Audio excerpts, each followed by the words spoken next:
Bismillahirrahmanirrahim. Bismillahirrahmanirrahim. Assalamu alaikum.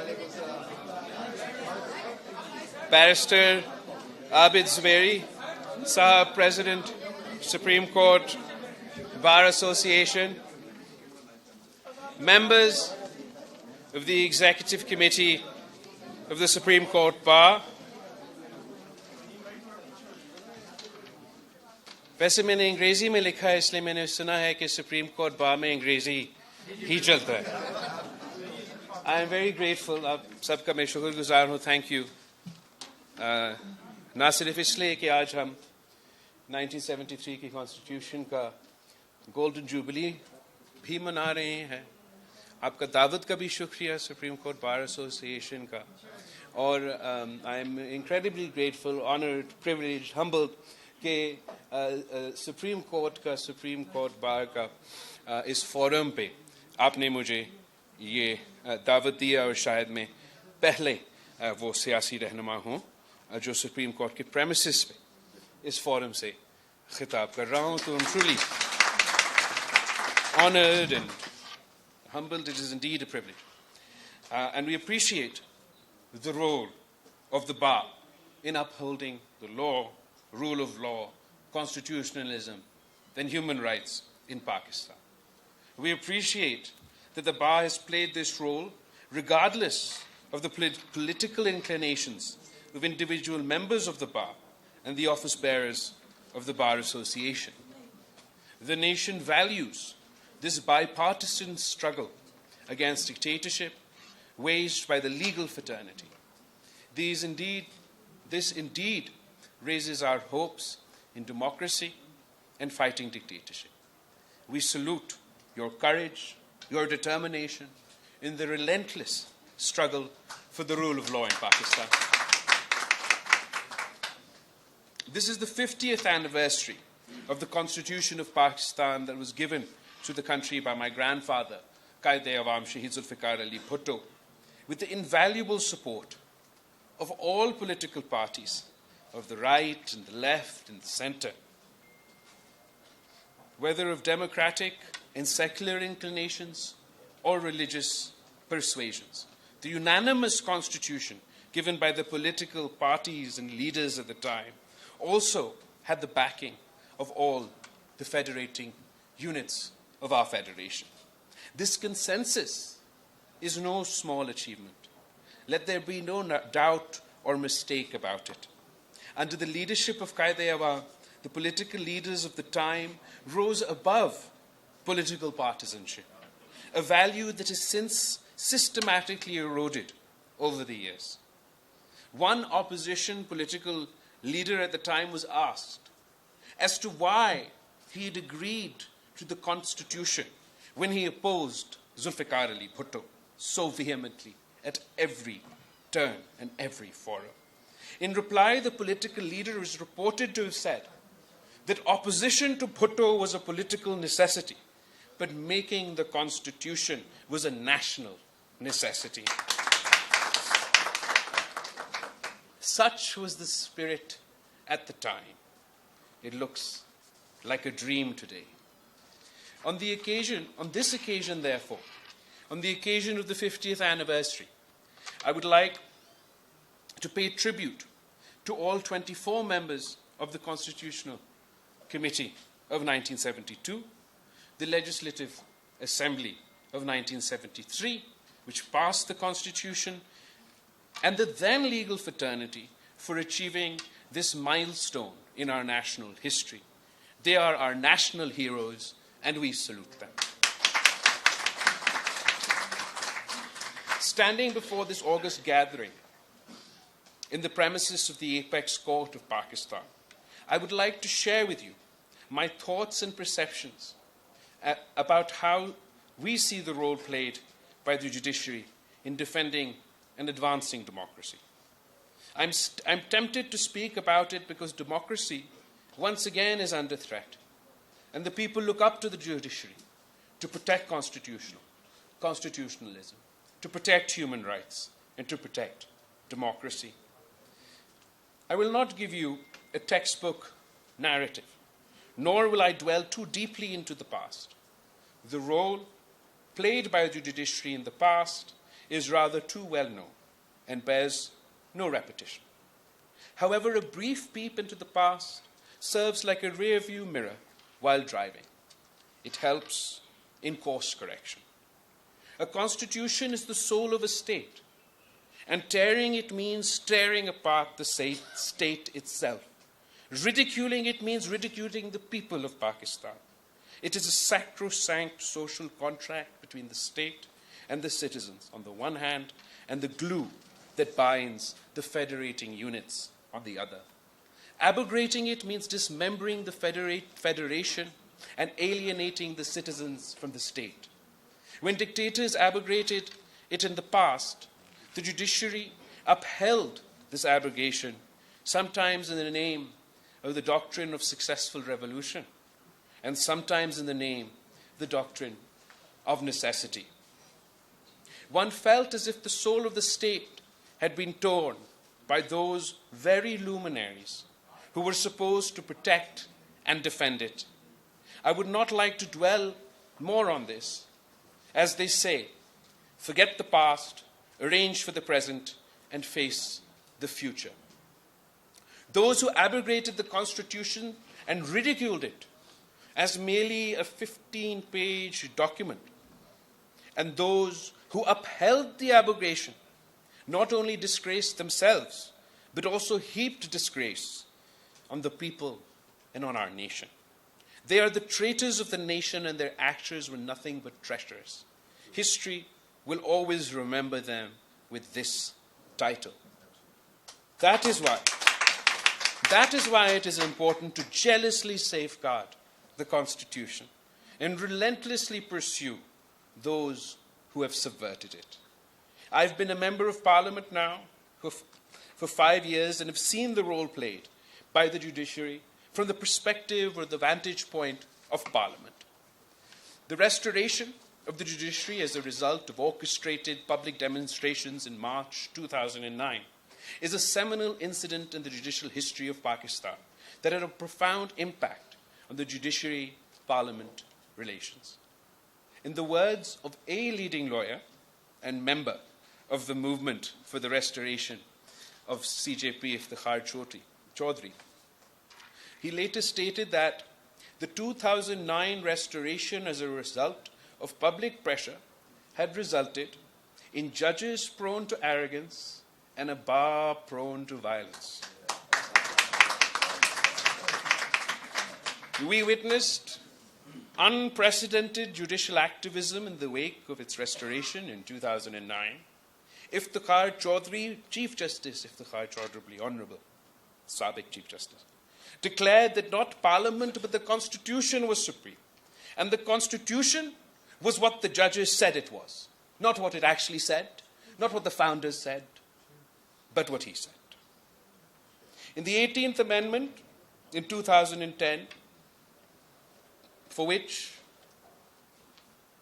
once again, consensus within Parliament allowed for the passage of the 18th Amendment and the restoration of the 1973 Constitution, for which we're grateful to President Asif Ali Zardari, for which we're grateful for Senator Reza Rabbani and the entire drafting committee.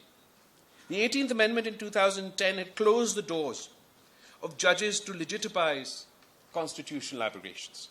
It barred judges from taking oath under the PCO, and they could no longer, at least in theory, uphold the subversion of the Constitution. The scope of punishment for abrogation under Article 6 was also widened by including in it those who upheld the abrogation. It was thought that the doors for dictators had been closed, but a new kind of dictatorship emerged. Previously, the Parliament was sent home by executive order of the President that was endorsed by the judiciary. After the 18th Amendment, when that was made impossible, the judiciary started sending home prime ministers on its own. Thus, former Prime Minister Yusuf Raza Gilani was sent home for not writing a letter to the Swiss government to implicate his own president in a criminal case, even though the Constitution protected the president from prosecution as long as he was in office. The Pakistan People's Party survived this by nominating another MNA as our Prime Minister. The next government that followed the Pakistan People's Party also met the same fate. Prime Minister Nawaz Sharif was similarly sent home. The PMLN also survived this shock by nominating another MNA as their Prime Minister. It's unfortunate, but I must mention this, that in the 2013 general elections, the judiciary under Iftikhar Chaudhry became a partisan actor with clear favorites in the election. In 2018, the judiciary once again became a partisan actor with clear favorites in the election. It is hoped that this time it will be different.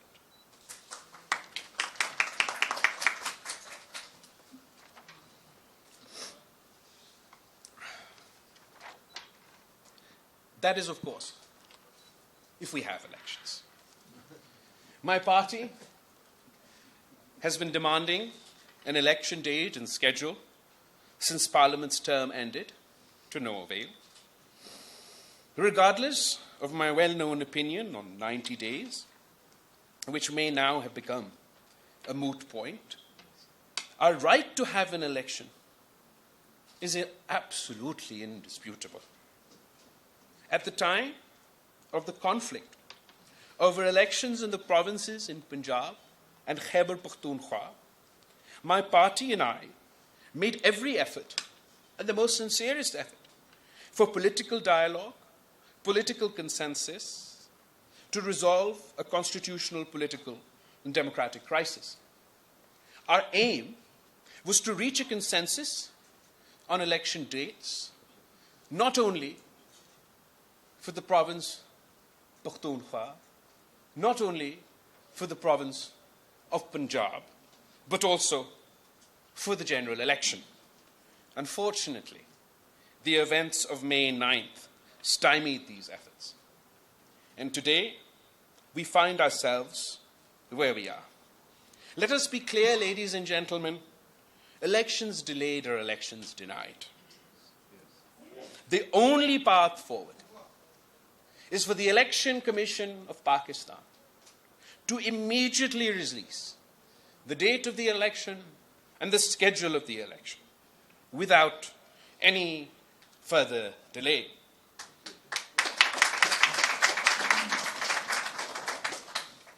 Given the events that we witnessed over the weekend, I trust there shall be no further delay.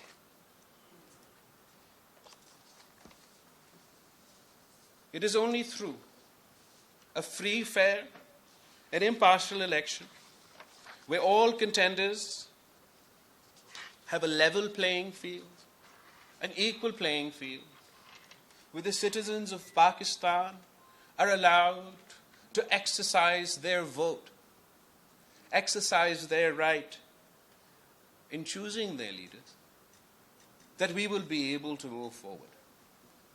When I was Foreign Minister of Pakistan, I met with a prominent foreign minister from a country where they don't have elections.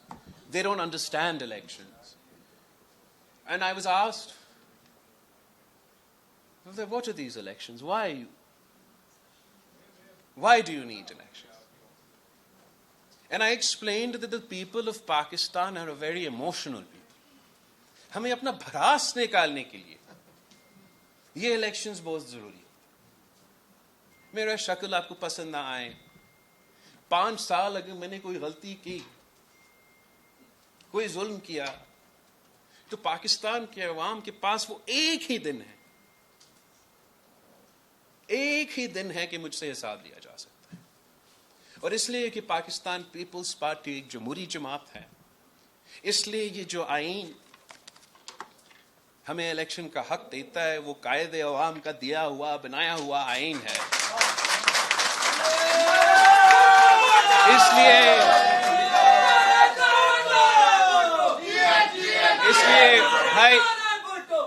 इसलिए कि इस आईन की बहाली के लिए शहीद मोहतरमा बेनज़ीर भुट्टो ने अपना जान की कुर्बानी दे दी। इसलिए कि सदर जरदारी और पाकिस्तान पीपल्स पार्टी ने 18वीं तरमीम की सूरत में इस आईन को बहाल करके शहीद मोहतरमा बेनज़ीर भुट्टो के 30 साल की सियासी जद्दोजहद को, वो नामुकम्मल जद्दोजहद को मुकम्मल कर दिया था। अब मेरे पास कोई ऑप्शन ही नहीं है, मैंने तो मुतालबा करना है कि इलेक्शन करो, फौरी करो, डेट दो, स्केड्यूल दो।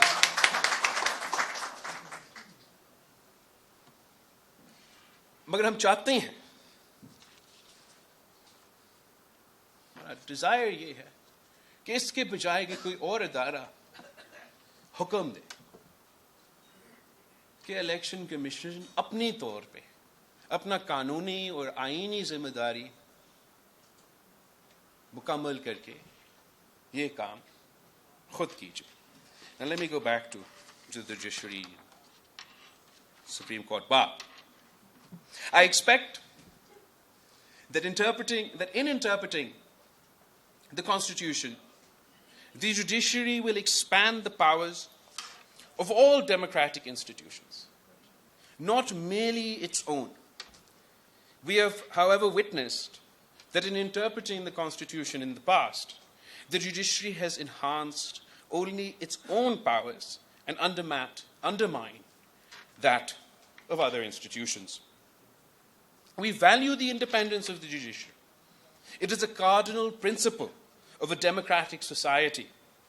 However, I sometimes feel that the independence of the judiciary has taken far too far to mean its independence from the law and the Constitution itself. We believe in accountability of all under the same law by the same institutions. Independence of the judiciary should not mean its independence from accountability. A reference was filed by over 100 civil society representatives from all walks of life against a Chief Justice of Pakistan while he was holding office. The reference was not heard by the Supreme Judicial Council for as long as the Chief Justice held the office of Chief Justice. When he retired, the reference was returned to the petitioner as having become infructuous. This raises some serious questions about accountability, particularly because honorable judges are so fond of claiming and proclaiming their fondness for accountability, particularly when it comes to civilian political leaders. कहते कि एहतसाब होना पड़ेगा। हर वज़ीर आज़म ने अपने आप को इस इदारे के सामने एहतसाब के लिए पेश किया है किसी न किसी सूरत में। तो फिर one would imagine that the honorable judges would be the first to present themselves for accountability before their own accountability institutions. Here I would like to make mention of more recent developments that have raised our hopes. Members of the bar may or may not agree with me, but the recent decision on the Practices and Procedures Act have raised the hopes of Parliament. When President Zardari went from being the most powerful civilian president in the history of Pakistan, having inherited all the powers from a dictator who has usurped those powers from the parliament, from the prime minister, and he went from being the most powerful president, civilian president in the history of Pakistan, to the most ceremonial president in the history of Pakistan, when he gave his own powers back to Parliament, gave his own powers back to Prime Minister. तो वो एक high point था पाकिस्तान की जमहूरी सफर में. तो वैसे ही, now when we see that the full court bench has given hope that Parliament's power, domain to legislate will be protected, even if it means that the sitting Chief Justice is to share his powers as master of the roster with fellow senior judges, is an encouraging sign for the future of the judiciary and for the future of Pakistan's democracy.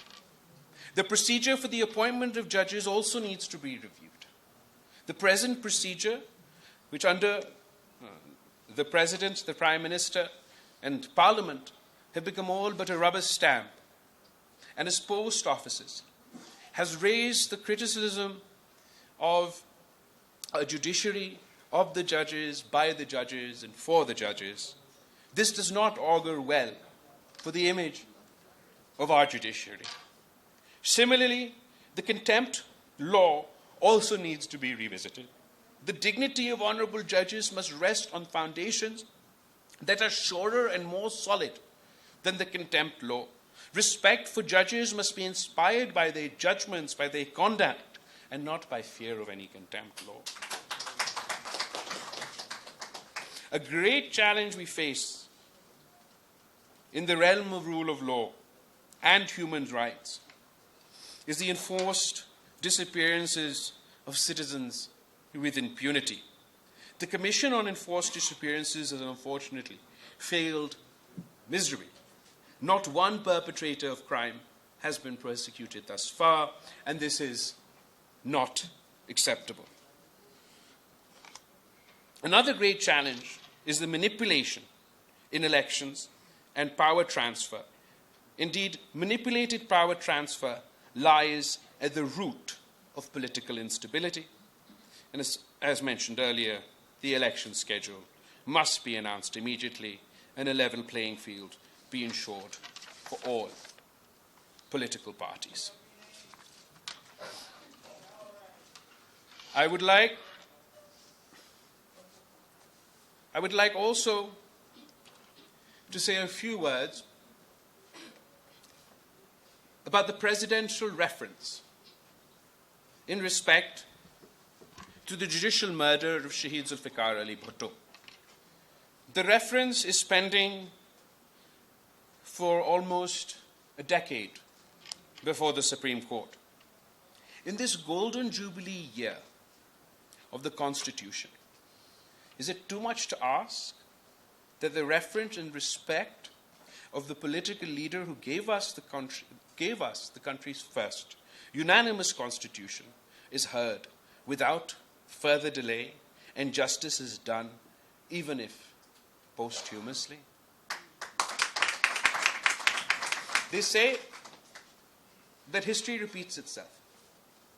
First is a tragedy, and then is a farce. शहीद जुल्फ़िकार अली भुट्टो को शहीद किया गया. शहीद मोहतरमा बेनज़ीर भुट्टो ने 30 साल सियासी जद्दोजहद की उस आइन के बहाली के लिए और अपना वालिद के लिए, कायदे अवाम के लिए इंसाफ दिलाने के लिए. शहीद मोहतरमा बेनज़ीर भुट्टो खुद शहीद हो गए. ना वालिद को इंसाफ मिला और अफसोस के साथ ना हम शहीद मोहतरमा बेनज़ीर भुट्टो को इंसाफ दिलवा सके. फिर सदर ज़रदारी ने 2011 में रेफरेंस फाइल किया. इंसाफ नहीं मिल सका. 2018-19 में मैं खुद पिटिशन लेकर आया कि मुझे इस केस का पार्टी बनाया जाए और रेफरेंस फौरन जो है वो सुना जाए. आज 2023 में मैं आपके सामने. I don't know at what point this tragedy became a farce, but most certainly is a farce. Finally, ladies and gentlemen,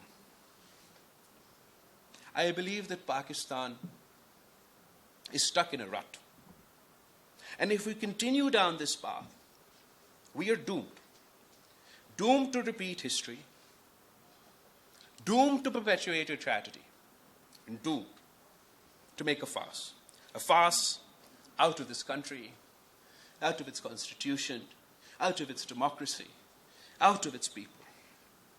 Throughout our history, we have oscillated between outright dictatorship, controlled democracy, or confrontational democracy. Dictatorship speaks for itself. Controlled democracy, party-less elections की जिन्हें जो government IJI किसी को याद है तो वो भी गिन ले, और हाल ही में जो हमने सब कुछ देखा है. और this is what I call the old way of doing politics, the tried and tested way, which has been proved that when you compromise on democracy in any way, shape or form, the country suffers, the people suffers, the economy suffers. But there is a fourth way, the way of consensus, a consensus democracy. And for short spouts, for little windows, हमने ये consensus देखा है और साबित कर दिया है. जब ये हम consensus सियासत करते हैं, consensus जमहूरियत करते हैं, तो फिर हम कामयाबी भी हासिल करते हैं. हमने उस consensus democracy को 1973 में 1973 कॉन्स्टिट्यूशन की सूरत में देखा था कि सरजमीन बेआइन को आपने आइन दिलवाया. हमने इस कंसेंसस डेमोक्रेसी को चार्टर ऑफ डेमोक्रेसी में 18वीं तरमीम की बहाली में पहले NFC award 7th NFC award की सूरत में, and even national action plan और दहशतगर्दी और इंतहा पसंदी का मुकाबले करने में की सूरत में हमने ये कंसेंसस डेमोक्रेसी को छोटे छोटे विंडोज के लिए, शॉर्ट पीरियड्स ऑफ टाइम के लिए हमने एक्सपीरियंस भी किया है. And it is in this very spirit of consensus building, consensus democracy, that Pakistan's democracy will not only survive, but it will thrive. And we will need this consensus within all institutions, within the institution of parliament, within the institution of the judiciary, in all institutions, this consensus को हमें कायम करना पड़ेगा. ना सिर्फ within institutions, but between institutions also. ये consensus हमें पैदा करना पड़ेगा पार्लियामान और जुडिशरी के दरमियान और बाकी के अदारों के दरमियान भी. हमें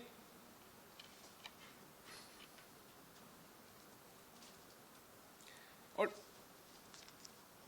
यही कंसेंसस हमने कायम करने की कोशिश की. यही कंसेंसस ही सोच था जिसकी वजह से हमने PDM के साथ दिया, जिसकी वजह से हमें वजीर बना कि हमने तो सारे जो पुराने बुराइयां थे उनको दुरुस्त करने